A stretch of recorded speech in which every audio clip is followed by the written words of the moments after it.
Assalamualaikum warahmatullahi wabarakatuh. Perkenalkan, saya Nabila Natasha Wahyu Kalia Azahra dengan NPM 22301091071. Di sini saya akan mereview sebuah buku, yaitu Manajemen Pelayanan Publik, Inovasi, Kualitas, dan Kepuasan Masyarakat di Era Digital. Buku ini ditulis oleh Bapak Dr. Hayat, SAP, MSI. Terbit untuk pertama kali pada bulan Januari 2025, diterbitkan oleh penerbit Kencana yang merupakan divisi dari Prenada Media Group. Buku ini memiliki kurang lebih 242 halaman dan di dalamnya termuat 12 bab inti. Baik, langsung saja kita review bab-bab yang ada dalam buku ini. Pada bab pertama yaitu pengantar. Bab ini berisi mengenai selayang pandang tentang apa saja isi yang ada dalam buku ini, dan sedikit menyinggung tentang esensi dari pelayanan publik itu sendiri. Di bagian akhir bab ini juga dicantumkan capaian kompetensi yang diharapkan dapat dipahami oleh mahasiswa setelah mempelajari buku ini secara keseluruhan. Lanjut di bab 2 yaitu ruang lingkup manajemen pelayanan publik. Manajemen secara umum diartikan sebagai suatu kegiatan pengelolaan. Sementara itu, menurut ahli Josh R. Terry, manajemen adalah suatu proses yang unik, yang meliputi kegiatan perencanaan, pengarahan, dan juga pengendalian yang bertujuan untuk menentukan serta mencapai sasaran yang sudah ditetapkan dengan melibatkan secara efektif sumber daya manusia dan sumber daya lainnya yang ada. Sementara itu, pelayanan publik adalah kegiatan yang dilakukan oleh lembaga-lembaga pemerintah, baik di pusat maupun di daerah, guna memenuhi kebutuhan masyarakatnya. Pelayanan publik dilakukan dengan berprinsip pada efektivitas, efisiensi, dan kualitas yang berorientasi pada kepuasan dan kesejahteraan masyarakat sebagai pengguna layanan sekaligus pemangku kepentingan yang utama. Pelayanan publik sendiri dibagi menjadi beberapa ruang lingkup.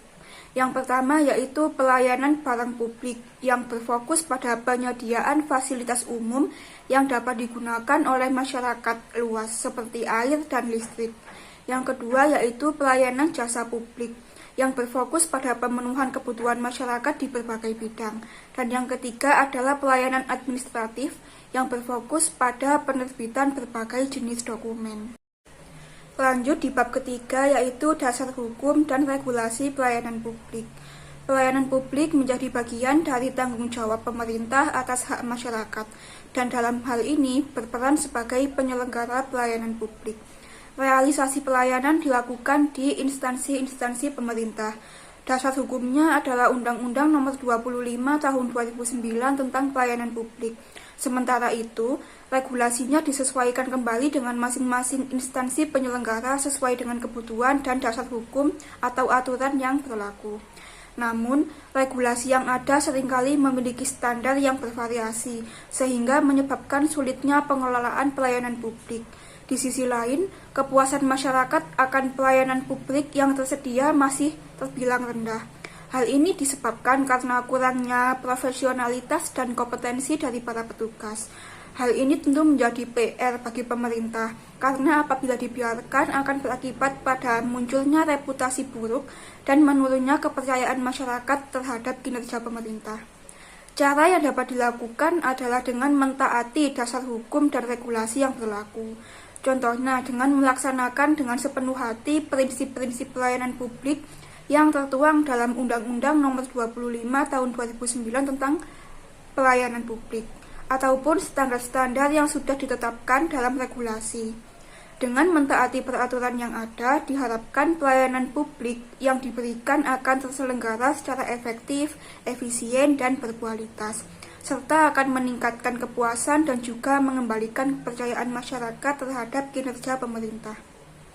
Hal yang tidak kalah penting adalah regulasi mengenai transparansi, partisipasi, dan juga inovasi. Transparansi artinya informasi mengenai pelayanan publik dapat diakses dengan mudah oleh masyarakat. Partisipasi yaitu dengan melibatkan masyarakat dalam proses penyelenggaraan pelayanan publik.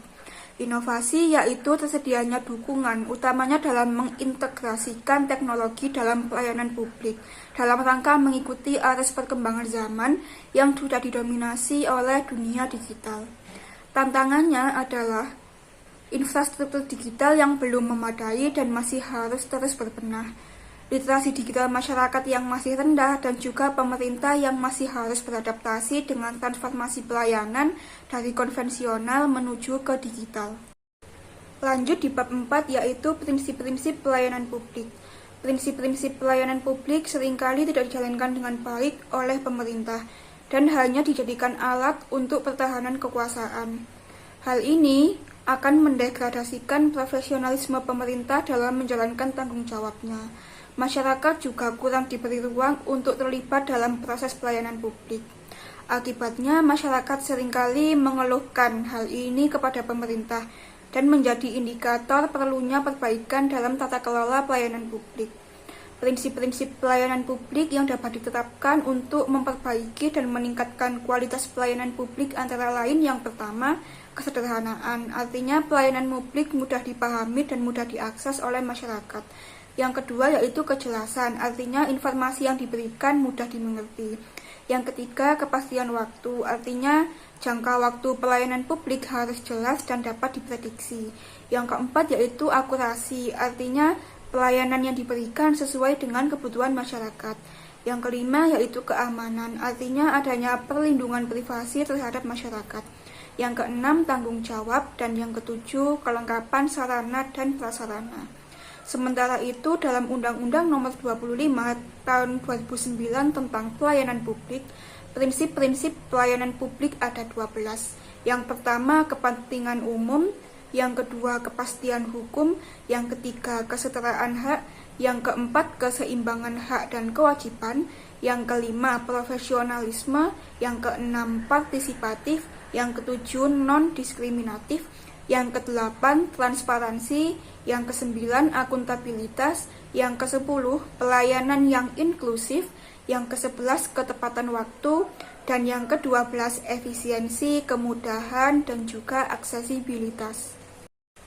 Lanjut di bab 5 yaitu kualitas pelayanan publik. Kualitas diartikan sebagai seberapa jauh suatu produk, layanan, atau jasa memenuhi persyaratan atau spesifikasi tertentu yang telah ditetapkan. Apabila persyaratan tersebut memenuhi atau bahkan melampaui, maka kualitas akan dinilai baik. Begitupun sebaliknya. Dalam konteks pelayanan publik, kualitas memegang peran krusial. Kualitasnya sendiri merujuk pada pelayanan yang disampaikan kepada pengguna layanan sesuai dengan standar pelayanan yang telah ditetapkan dalam pedoman pemberian pelayanan. Kualitas pelayanan publik sendiri diartikan sebagai kondisi dinamis yang melibatkan banyak elemen seperti produk, jasa, manusia, proses, dan lingkungan. Kualitas dapat dinilai pada saat proses pemberian layanan publik dan sebagai cerminan dari totalitas kerja pemerintah. Penjelasan mengenai elemen-elemen dalam pelayanan publik antara lain sebagai berikut. Yang pertama, produk, yaitu output yang diberikan kepada masyarakat sebagai hasil dari proses pelayanan publik, yang kualitasnya dinilai dari kesesuaian produk dengan standar dan kebutuhan masyarakat. Yang kedua yaitu jasa, artinya layanan yang diberikan oleh pemerintah kepada masyarakat, yang kualitasnya dinilai berdasarkan bagaimana layanan tersebut diberikan, yang hal ini erat kaitannya dengan sikap para petugas. Yang ketiga yaitu manusia, artinya aparat pemerintah yang bertugas untuk memberikan layanan, yang kualitasnya dinilai dari kompetensi, profesionalitas, etika, dan juga sikap dari aparat ketika bertugas. Yang keempat yaitu proses, artinya tahapan-tahapan dalam pemberian pelayanan publik, yang kualitasnya dinilai dari proses yang sederhana, transparan, dan juga efisien. Dan yang kelima yaitu lingkungan, artinya tempat di mana pelayanan publik diberikan, yang kualitasnya dinilai dari kebersihan, keamanan, dan juga kenyamanan. Sementara itu, dimensi kualitas pelayanan publik menurut Zeitamel, Pasuraman, dan Berry, atau yang biasa disebut sebagai metode SERVQUAL ada 5. Yang pertama yaitu tangibles atau bukti fisik, yaitu kualitas pelayanan yang kasat mata seperti ruang pelayanan dan juga fasilitasnya. Yang kedua yaitu reliability atau keandalan, artinya kemampuan dan konsistensi untuk memberikan pelayanan yang terpercaya. Yang ketiga, responsiveness atau daya tanggap, yaitu kemampuan untuk merespon kebutuhan konsumen dengan cepat tanggap. Yang keempat yaitu assurance atau jaminan, yaitu kemampuan pegawai untuk meyakinkan konsumen akan layanan yang diberikan. Dan yang kelima yaitu empati, artinya sikap tulus, perhatian, dan juga kesediaan dari petugas untuk memahami dan merespon kebutuhan masyarakat sebagai pengguna layanan. Pengukuran kualitas pelayanan publik guna mengetahui kekuatan dan juga kelemahannya ada 4 cara yang secara umum digunakan. Yang pertama yaitu survei kepuasan masyarakat atau SKM, biasanya berupa kuesioner. Yang kedua yaitu indeks kepuasan masyarakat atau IKM, biasanya menggunakan metode skor numerik. Yang ketiga evaluasi kinerja yang dilakukan secara berkala dan juga menghasilkan umpan balik atau feedback. Dan yang keempat menggunakan tolak ukur yang di dalamnya ada beberapa elemen yaitu tangible, variability, responsiveness, competence, courtesy, credibility, security, access, communication, understanding customer. Lanjut yaitu unsur-unsur dalam kualitas pelayanan publik ada 6. Yang pertama sistem, prosedur, dan metode. Yang kedua personel. Yang ketiga sarana prasarana. Yang keempat masyarakat sebagai pelanggan. Yang kelima kejelasan informasi. Dan yang keenam kepuasan pengguna layanan. Selanjutnya ada faktor dalam kualitas pelayanan. Di antaranya yang pertama konsistensi dan kepercayaan, yang kedua responsivitas, yang ketiga aksesibilitas, yang keempat kompetensi, yang kelima kesantunan, yang keenam kredibilitas, yang ketujuh komunikasi, yang kedelapan keamanan, yang kesembilan pemahaman terhadap pelanggan, dan yang kesepuluh aspek fisik. Lanjut di bab 6 yaitu pelayanan prima. Pelayanan prima diartikan sebagai pemberian layanan yang sangat baik, yang memenuhi bahkan melampaui standar yang ditetapkan oleh instansi pemerintah dan memastikan bahwa setiap aspek pelayanan dilakukan dengan keunggulan tinggi. Tujuan dari pelayanan prima adalah untuk memenuhi kepuasan sekaligus mengembangkan kepercayaan masyarakat terhadap layanan yang disediakan. Pelayanan prima juga bermuara untuk mempercayakan masyarakat. Manfaat dari pelayanan prima secara tidak langsung dapat meningkatkan mutu suatu pelayanan, karena pelayanan prima tidak hanya sebagai pedoman untuk merumuskan standar pelayanan, namun juga sebagai kriteria dalam pemberian layanan dan untuk mengevaluasi kualitasnya. Konsep dasar dari pelayanan prima antara lain yang pertama sikap atau attitude, yang menekankan pada pentingnya sikap yang baik dari petugas pemberi layanan, seperti ramah, sopan, serta penampilan yang sesuai. Sikap ini penting khususnya bagi petugas frontliner yang berhubungan langsung dengan masyarakat, karena citra baik atau buruk suatu pelayanan tercermin dari kesan pertama di mana pelayanan tersebut diberikan. Yang kedua yaitu perhatian atau attention, yang menekankan pada pentingnya memiliki perhatian akan kebutuhan pelanggan, yang disampaikan secara cepat tanggap sehingga pelanggan merasa dihargai. Dan yang ketiga yaitu tindakan atau action, yang menekankan pada penghargaan akan kebutuhan pelanggan yang dapat dilakukan seperti penawaran bantuan kepada pelanggan. Terdapat 4 dimensi untuk meningkatkan kualitas pelayanan publik. Yang pertama yaitu kompetensi penyelenggara dan sarana prasarana sebagai input. Yang kedua, standar dan inovasi pelayanan sebagai proses. Yang ketiga, kepuasan masyarakat sebagai output atau hasil. Dan yang keempat yaitu pengaduan.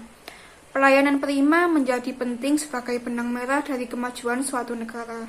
Standar pelayanan yang diberikan menjadi kacamata bagaimana negara tersebut dipandang secara internasional. Negara miskin memberikan pelayanan di bawah standar minimum. Negara berkembang memberikan pelayanan mendekati standar minimum. Negara maju memberikan pelayanan melebihi standar minimum. Pelayanan prima juga membangun basis loyalitas dan reputasi yang baik di mata masyarakat, karena dengan terus meningkatkan kualitas pelayanan dapat dipastikan akan terjadi simbiosis mutualisme antara pemerintah dan masyarakat, sehingga akan menjadi poin plus dalam pelayanan publik. Lanjut di bab 7 yaitu permasalahan manajemen pelayanan publik. Pelayanan publik dalam praktiknya seringkali memiliki berbagai permasalahan. Di antaranya yang pertama, pelayanan yang kurang responsif terhadap kebutuhan dan juga aspirasi masyarakat, seperti kurang ditanganinya keluhan dan pengurusan berbagai dokumen yang lambat. Yang kedua yaitu kurang informatifnya pelayanan, sehingga informasi yang tersebar seringkali tidak jelas sehingga menyulitkan masyarakat untuk mengaksesnya, seperti kurangnya sosialisasi akan suatu program dan antarmuka website pelayanan yang masih cenderung rumit. Yang ketiga yaitu kurangnya aksesibilitas pelayanan, di mana pelayanan belum dilaksanakan secara inklusif, terutama bagi penyandang disabilitas dan komunitas tertentu, seperti belum memadainya fasilitas bagi pengguna layanan difabel. Yang keempat, kurangnya koordinasi antar instansi yang saling berkaitan dalam pelayanan publik, yang menyebabkan pelaksanaan tugas menjadi terhambat dan saling lempar tanggung jawab. Yang kelima, proses pelayanan yang birokratis yang menyebabkan lamanya waktu pelayanan yang diberikan, tingginya biaya, dan juga prosedur yang berbelit-belit. Yang keenam, masih rendahnya inisiatif dari petugas untuk mendengarkan keluhan, saran, dan aspirasi dari masyarakat, sehingga berbagai keluhan, saran, dan aspirasi yang masuk tidak mendapatkan ruang dan kejelasan untuk tindak lanjutnya. Yang ketujuh yaitu masih sering terjadinya inefisiensi dalam pelayanan, seperti tidak dimanfaatkannya teknologi untuk mempermudah dan mempercepat pelayanan, dan seringkali terjadi duplikasi anggaran dan sumber daya. Permasalahan-permasalahan di atas tentu harus segera diselesaikan, karena apabila terus-menerus dibiarkan akan memberikan dampak negatif di bidang ekonomi, sosial, politik, bahkan budaya. Di antaranya di bidang ekonomi seperti terhambatnya investasi, badai PHK, dan juga meluasnya pengangguran. Di bidang politik yaitu menurunnya kepercayaan publik pada pemerintah. Di bidang sosial budaya yaitu berpotensi menyebabkan kerusuhan dan tindakan anarkis serta diambilnya jalan pintas yang melanggar hukum oleh masyarakat. Perbaikan pelayanan publik juga penting karena organisasi-organisasi internasional seperti IMF mensyaratkan adanya perbaikan dalam pelayanan publik sebagai syarat diberikannya bantuan pada suatu negara. Perbaikan bisa dilakukan melalui berbagai kebijakan seperti pemaksimalan ekonomi dan otonomi daerah, yang kedua privatisasi sektor publik, dan yang ketiga menggandeng sektor lain di luar organisasi pemerintah. Pada permasalahan-permasalahan yang telah dijelaskan sebelumnya, kebanyakan sumbernya adalah dalam kelembagaan, sehingga upaya perbaikan juga harus menyasar hal tersebut, seperti dengan meningkatkan kompetensi aparat dengan memberikan pelatihan manajemen pelayanan di berbagai tingkat jabatan. Bisa juga dengan menerapkan whole of government, yaitu dengan menyelenggarakan pelayanan yang berkolaborasi dengan stakeholder di berbagai sektor, yang bertujuan untuk memastikan penyelenggaraan pelayanan sesuai dengan standar yang ada. Whole of government juga membantu dalam proses pelayanan, sehingga tidak terjadi tumbang tindih tanggung jawab. Lanjut di bab 8 yaitu standar pelayanan minimal. Standar pelayanan minimal atau SPM diatur dalam Peraturan Pemerintah Nomor 2 Tahun 2018. Dalam PP tersebut, SPM didefinisikan sebagai aturan yang mengatur ketentuan mengenai jenis dan mutu layanan dasar yang merupakan urusan wajib yang berhak diperoleh oleh warga negara secara minimal. SPM memastikan bahwa masyarakat menerima jenis layanan dasar secara merata dalam hal kualitas maupun kuantitas, sehingga tidak terjadi ketimpangan dalam pemberian layanan. SPM memiliki beberapa komponen, antara lain yang pertama, pengaturan tata cara pelayanan bagi penyelenggara dan pengguna layanan. Yang kedua, penentuan batas waktu pelayanan mulai dari pengajuan, permohonan, hingga penyelesaian layanan. Yang ketiga, penentuan biaya dan tarif layanan selama proses pemberian layanan. Yang keempat, penentuan produk pelayanan yang disediakan. Yang kelima, penyediaan fasilitas dan infrastruktur yang memadai. Dan yang keenam, penentuan kualifikasi petugas layanan yang harus berdasar pada pengetahuan, keahlian, keterampilan, sikap, dan perilaku yang dibutuhkan. Penerapan SPM dilakukan dengan berbagai tujuan, di antaranya yang pertama, sebagai acuan bagi instansi pemerintah untuk memberikan layanan publik bagi masyarakat. Yang kedua, sebagai jaminan atas terpenuhinya hak-hak masyarakat dalam menerima layanan. Yang ketiga, sebagai dorongan untuk konsistensi dalam menyediakan layanan publik di berbagai wilayah. Yang keempat, sebagai bentuk kepastian akan tanggung jawab instansi pemerintah dalam memberikan layanan. Dan yang kelima, sebagai wadah bagi keterbukaan dan partisipasi masyarakat dalam penyelenggaraan pelayanan publik. Selain itu, ditetapkannya SPM juga memberikan berbagai manfaat, di antaranya yang pertama, layanan publik diberikan sesuai dengan jaminan adanya standar pelayanan yang minimum. Yang kedua, anggaran yang dibutuhkan untuk menyediakan layanan publik menjadi jelas. Yang ketiga, menjadi dasar dalam merancang anggaran berdasarkan kinerja. Yang keempat, meningkatnya tanggung jawab pemerintah karena masyarakat ikut mengevaluasi seberapa baik kinerja pemerintah. Yang kelima, menjadi standar untuk mengevaluasi keberhasilan pemerintah daerah dalam memberikan layanan. Dan yang terakhir, menjadi dasar dari proses direktur sebagai evaluasi kerja. Lanjut di bab 9, yaitu kinerja dan profesionalitas pelayanan publik. Kinerja diartikan sebagai kesuksesan seseorang dalam melaksanakan suatu pekerjaan. Dalam konteks pelayanan publik, kinerja berkaitan erat dengan petugas atau aparat yang memberikan layanan, di mana kinerja mereka akan diukur dari seberapa besar hasil yang dicapai dan bagaimana kemampuan serta prestasi yang dimiliki. Hasil kerja yang diberikan oleh aparatur pemerintah, baik secara individu maupun kelompok, yang dilakukan untuk mencapai visi, misi, dan tujuan organisasi disebut sebagai kinerja sektor publik. Kinerja dari para aparatur diukur dengan parameter yang jelas. Tujuannya yaitu untuk menilai keberhasilan dan atau kegagalan dalam melaksanakan tugasnya, dan menjadi alat kontrol serta feedback untuk perumusan kebijakan di masa mendatang. Pengukuran kinerja yang dilakukan secara akurat dan objektif menjadi fondasi atas penghargaan dan pengembangan aparatur sehingga dapat meningkatkan motivasi dan komitmen mereka terhadap tugas dan tanggung jawabnya. Kinerja selalu berdampingan dengan profesionalisme.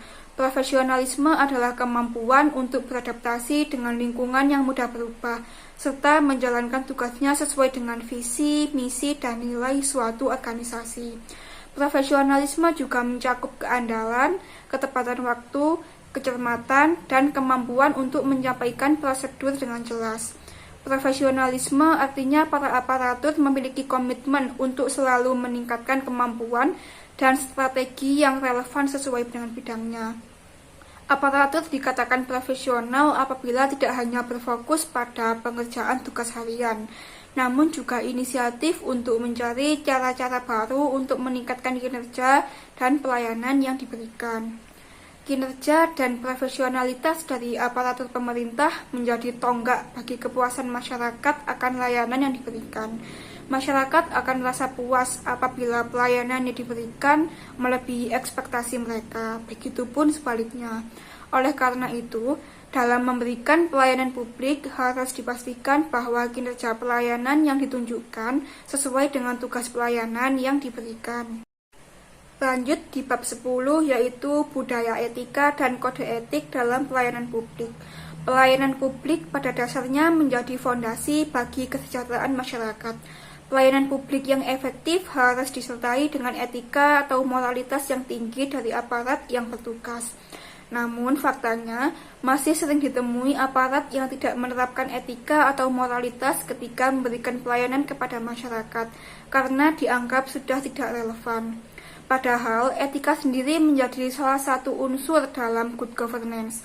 Masih sering ditemui aparat yang tidak memprioritaskan masyarakat, melainkan memprioritaskan kepentingan pribadi dan golongan. Oleh karena itu, etika harus ditanamkan sebagai fondasi dalam pelayanan publik, agar para aparat tidak bersikap sewenang-wenang. Dengan memperkuat fondasi etika, maka akan membentuk pemerintahan yang bertanggung jawab, sekaligus memastikan bahwa setiap tindakan yang diambil selaras bagi kepentingan dan keadilan masyarakat. Salah satu alat yang dapat digunakan untuk memperkuat fondasi etika adalah penggunaan kode etik. Namun di Indonesia, kode etik masih terbatas pada beberapa profesi tertentu saja, seperti kedokteran dan hukum.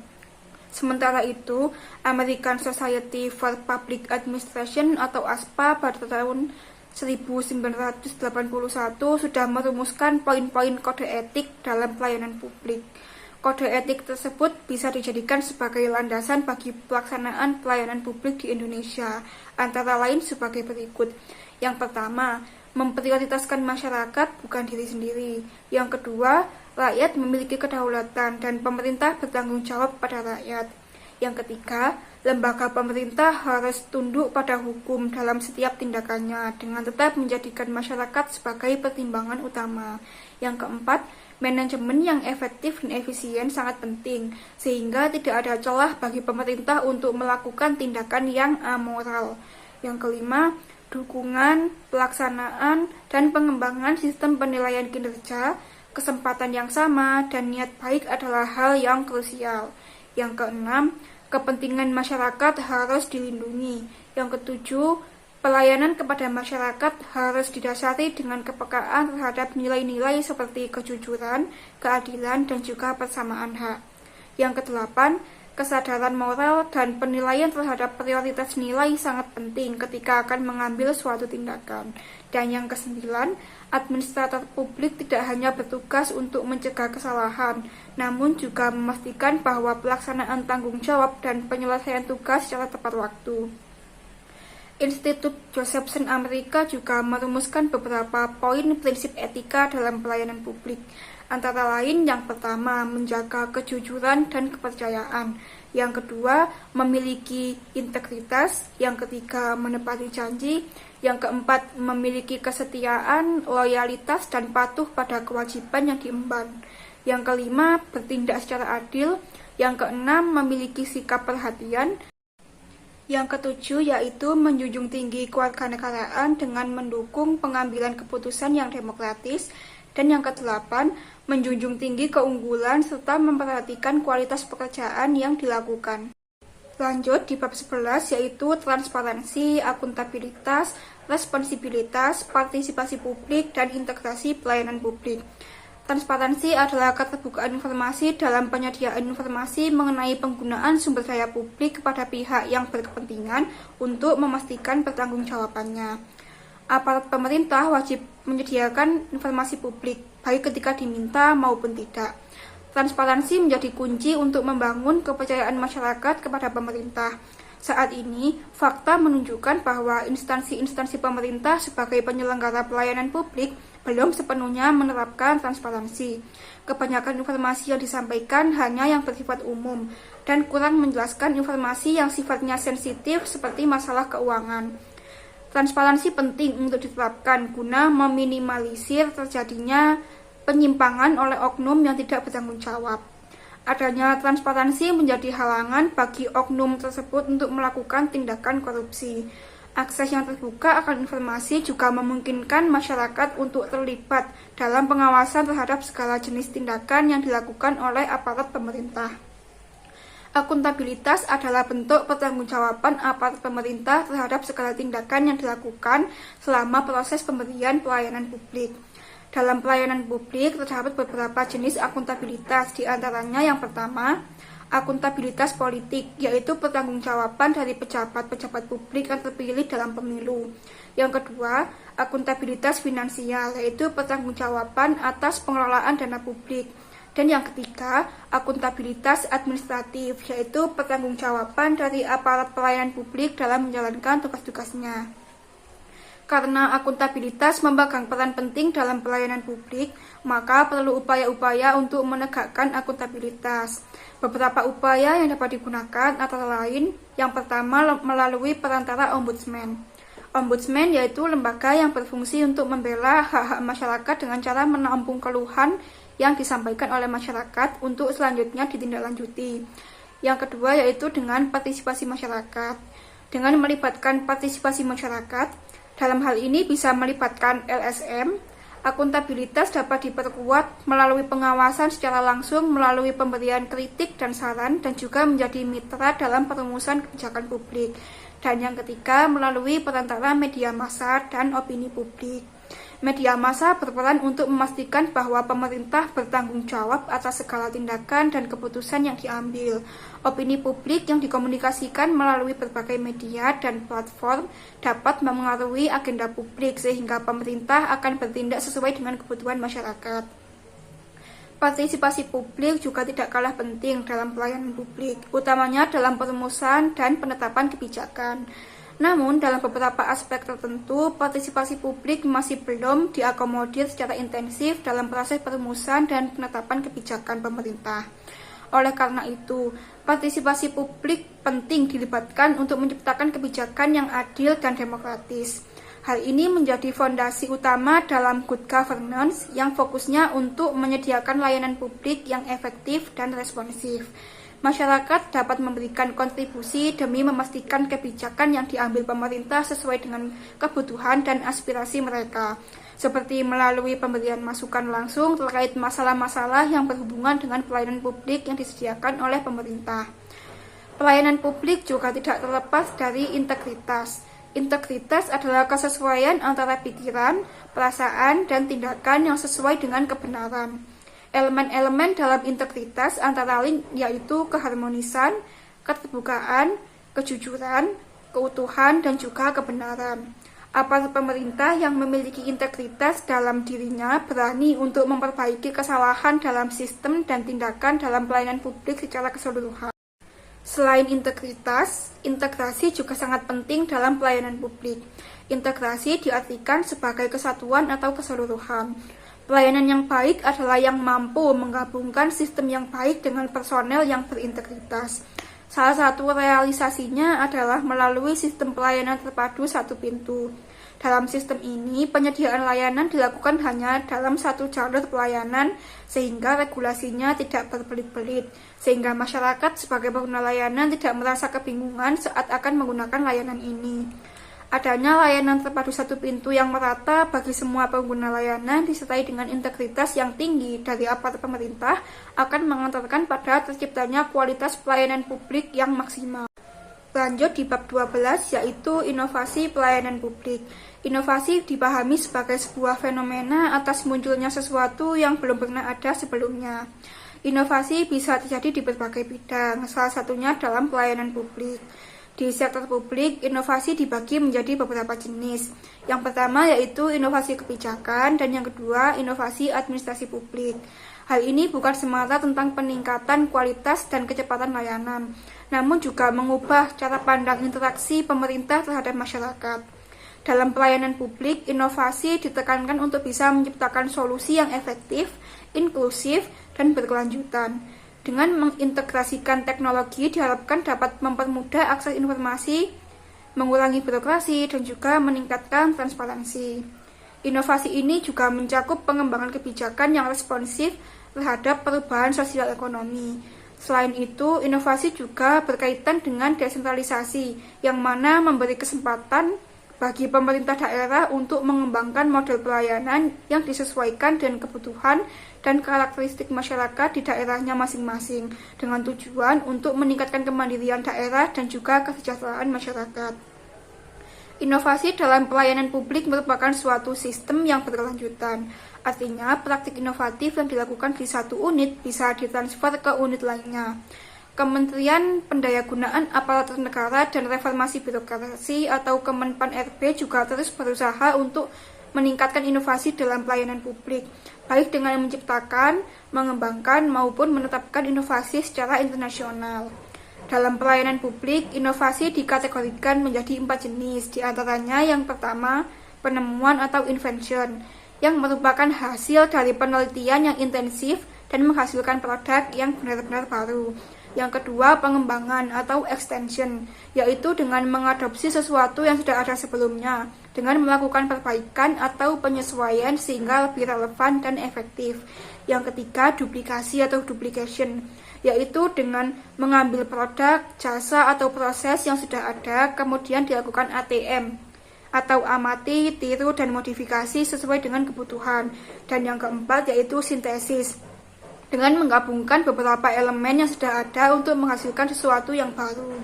Di Indonesia sendiri secara umum dikenal dua jenis inovasi. Yang pertama, inovasi nasional yang dilakukan oleh pemerintah pusat, di mana inovasi ini akan mendorong kegiatan industri dan komersial. Dan yang kedua, inovasi daerah yang dilakukan oleh pemerintah daerah dengan fokus pada pengelolaan potensi daerah secara maksimal. Setelah mengulas bab per bab yang ada dalam pembahasan buku tersebut, kali ini saya akan memaparkan sejumlah kekurangan dan kelebihan yang ada pada buku ini. Untuk kelebihan, buku ini disajikan dengan bahasa yang mudah dipahami dan tidak berbelit-belit. Dalam penjelasannya juga disertai dengan elemen-elemen pendukung seperti hasil-hasil penelitian, sehingga mempermudah dalam memahami materi.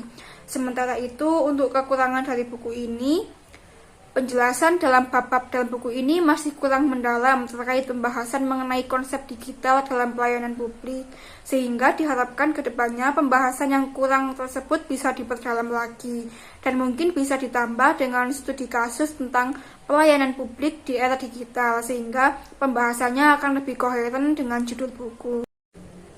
Sekian yang dapat saya sampaikan mengenai review buku yang berjudul Manajemen Pelayanan Publik, Inovasi, Kualitas, dan Kepuasan Masyarakat di Era Digital.